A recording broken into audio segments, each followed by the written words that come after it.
You're doing everything you're supposed to do. You're working, you're earning decent money, you're not reckless with spending, and somehow you're still broke, still struggling, still one emergency away from financial crisis. The problem is not your work ethic. The problem is probably one or more of 7 specific money mistakes that are so normalized in American culture that you don't even see them as mistakes anymore. These aren't dramatic mistakes like gambling or substance abuse. These are quiet mistakes, invisible mistakes, the kind that destroy your financial life while you're not looking. Today, we're going through all 7, and if you recognize yourself in even 1 or 2 of them, fixing it could change your entire financial trajectory. Mistake 1. Confusing income with net worth.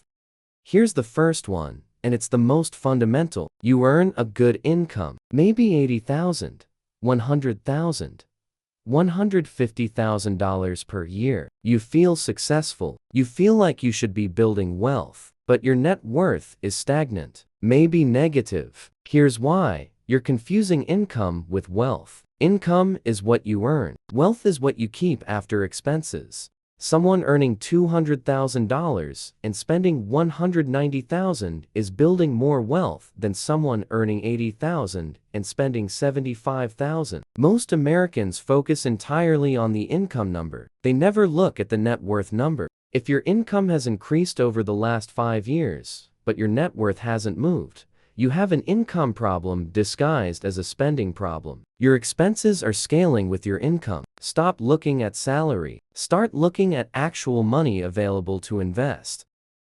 Mistake 2. Believing debt is normal. This is the big cultural mistake. In America, we've normalized debt as just part of life. Car debt, student debt, credit card debt, mortgage debt. It's expected. It's just what you do. But carrying consumer debt for things that depreciate or provide services while making no wealth is not normal wealth behavior. It's a trap. The median American household carries approximately $40,000 in non-mortgage debt. $40,000. That's not a statistic. That's money flowing out of people's lives every single month in interest payments and principal. If you eliminated that $40,000 in consumer debt and invested what you were paying monthly instead, over 30 years, you'd build approximately $800,000. But instead, you're paying interest to banks. Stop treating debt as normal. Start treating it as the emergency it is. Mistake 3. Using debt to fund lifestyle you can't afford. This is the mistake that turns income into poverty. You get a raise. Your income goes up. Instead of saving the difference, you upgrade your apartment. You get a nicer car. You eat out more. Your expenses scale with your income. The gap between them stays at 0. This is lifestyle inflation, and it's killing Americans' ability to build wealth. The wealthy don't do this. The wealthy increase income and keep expenses flat. Income goes up from $80,000 to $120,000. Expenses stay at $50,000. The $40,000 difference gets invested. The person building wealth is not the person earning the most. It's the person who doesn't upgrade their lifestyle every time their income increases. If you've had raises over the past 3 years and your net worth hasn't increased, you're committing this mistake.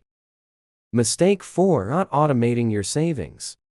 This is the mistake born from good intentions that produce 0 results. You intend to save money. You really do. You're going to save $500 this month. You really mean it. Then the month happens. Life happens. You don't save. Intentions are worthless. Systems are everything. The difference between someone who saves and someone who doesn't is not discipline. It's automation. Set up an automatic transfer on payday. Before you see the money, before you have a chance to spend it, $300 to savings. Automatically. Every paycheck. Done. You can't override it. You can't spend it. It's gone. The people building wealth are not more disciplined than you. They're just using automation to remove the decision from the equation. If you're not automating savings, you're leaving wealth on the table. Mistake 5. Paying minimums on credit cards. Here's the trap that never closes. You have credit card debt. You pay the minimum every month. The balance stays roughly the same. At 18% interest, you're paying roughly $180 in interest annually per $1,000 of debt. Minimum payments on credit cards are designed to keep you paying forever. They're structured to take 30+ years to pay off what you could pay in 18 months with aggressive payment. And while you're paying minimums, you're not building wealth. Every dollar is going to interest. If you have credit card debt, stop paying minimums. Create a plan to pay it off aggressively. The minimum payment is the minimum it takes for the bank to profit from you indefinitely. Mistake 6. Not having an emergency fund.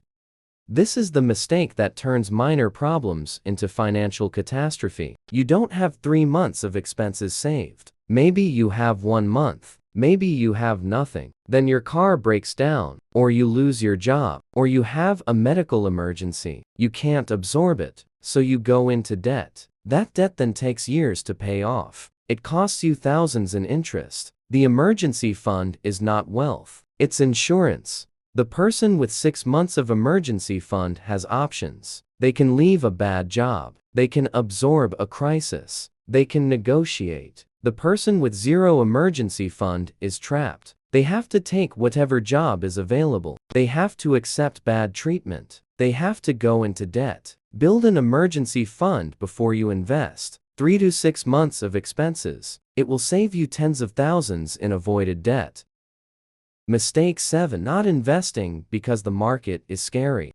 This is the mistake that compounds over decades. The stock market is volatile. It goes down sometimes. People are scared, so they keep money in savings accounts earning 0.5% while inflation runs 3%. They're losing purchasing power every year, but at least it doesn't feel scary. The truth: the market is volatile. Markets have downturns, but over decades, markets have produced 6 to 7% real returns. Savings accounts have produced negative real returns. You lose money to inflation. The person who stayed out of the market because they were scared and kept money in savings for 30 years has less purchasing power than when they started. The person who invested despite being scared and stayed invested through downturns built enormous wealth. The scariest thing is not market volatility. It's the loss of purchasing power from not investing. Invest. Stay invested. Don't try to time the market.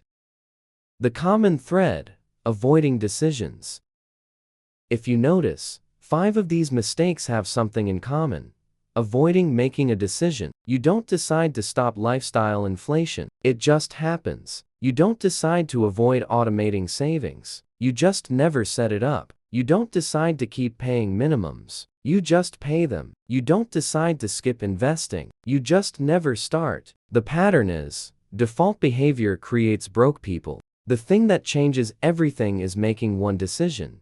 What am I actually going to do? Then automating it. Making it systematic. Removing the decision from the daily equation. The wealthiest people in America are not smarter than you. They just made better default decisions.